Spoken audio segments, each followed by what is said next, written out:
And somebody who came from the military, like I fit all the things. I'm a minority. I'm Asian. I'm half Korean. I'm a veteran. I'm 100% service-connected disabled. So I fit all the categories. What does that mean, 100% service-connected disabled? So it means it's called total and permanent, which I am. It means I'm 100% disabled according to the Veteran Affairs Office, but also total and permanent, which means you can't, like right now, if a veteran is, let's say 100% disabled or 90% disabled, it's a weird system. You go in and you get your annual checkup, they could evaluate you and reduce your overall compensation and say, you're not 90 now, you're 60. And based on, they could say your hearing is better than it was last time. You know, you picked up a couple decibels, and we are going to reduce your pay and compensation and reduce your disability.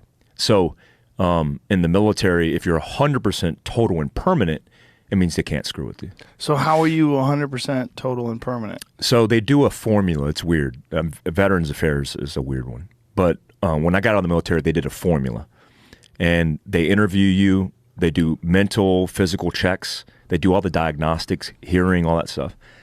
And when they evaluate you, they say, okay, your left ear sucks, so we're going to give you a rating. And it's like 40% or 25%. Like I got sleep apnea. That's a percentage. When they add it all together and sum it up, it could be over 100%. Mine's like 200+% when they've added everything. And then they go, okay, then you're 100% service-connected disabled, total and permanent, which means they can't evaluate you and reduce your compensation or your stuff. So me, for example, I am 100% service-connected, but I have TBI and post-traumatic stress because of that TBI, which is kind of what I wanted. This is a weird one, but if you talk to a military guy, and Andy Stump, all these guys that are buddies of mine, when they come out of the military, especially in special operations, they don't want to say they're disabled or they have a problem, right? Or they have post-traumatic stress. So I don't know if this is luckily, but I think it's better. TBI, because the symptoms of traumatic brain injury happen to be the same as post-traumatic stress, they could label you as having that. My concern, which is a concern even today, if they label me with PTSD and said, you're 100% connected because you have PTSD, we're going to take away your guns. So the red flag laws and all that scare the hell out of me, and a lot of veterans.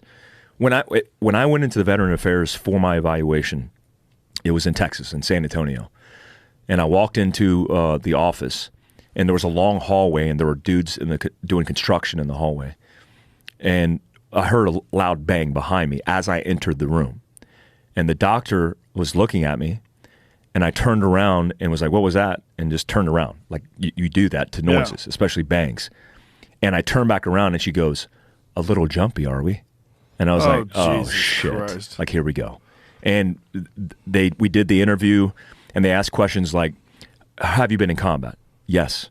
Have you killed people? Yes. Have you seen dead bodies? Yes. How many dead bodies have you seen? Hundreds. Well, we find that hard to believe. Like, what? Straight up. So they're challenging whether or not a person who's actually been to combat, whether or not you've seen X amount of bodies. 100%. I find that hard to believe. 100%. Holy shit. The biggest. What does that feel like when someone's questioning you like that? It was the most disgusting thing. I almost got up and walked out. That was the psychologist evaluation. When I got my physical eval, it was a gentleman who was a veteran. Most of the guys are veterans. They served in some capacity, so they get it. They understand. But they're used to dealing with shitheads.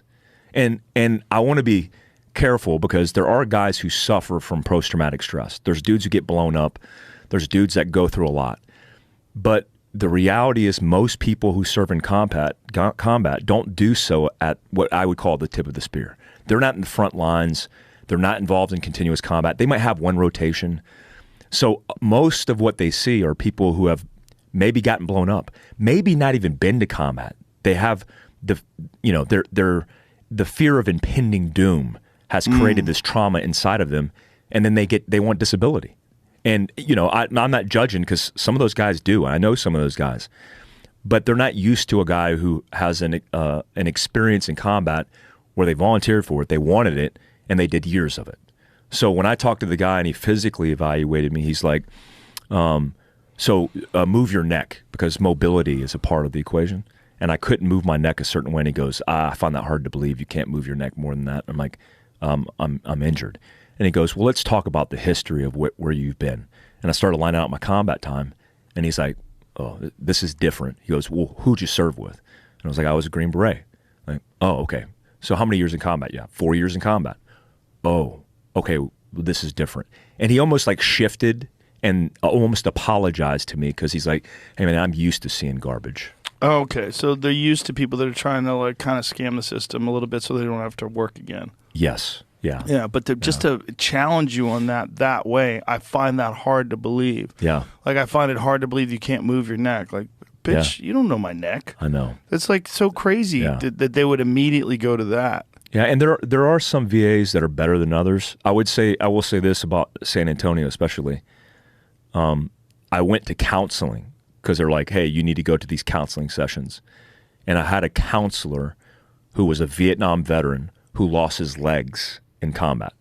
And he was a long-range surveillance guy. So he's a combat arms guy like me.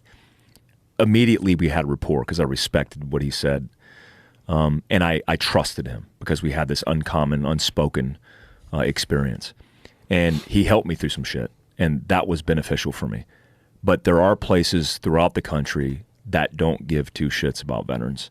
They're checking the block. It's impossible to fire a GS. We know that, historically speaking. From GS?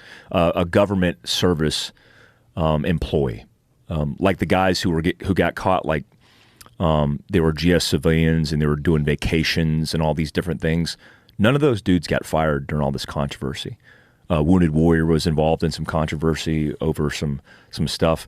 None of these guys in the GS realm, when it comes to veteran affairs, the system, are being held accountable.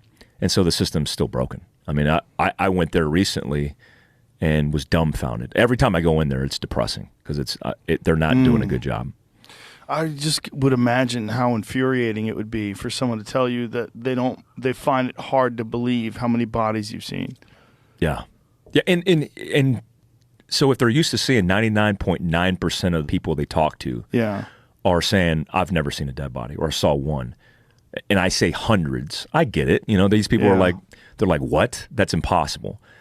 But I would say there's a big discrepancy of understanding of combat, period, and what the top 1% see.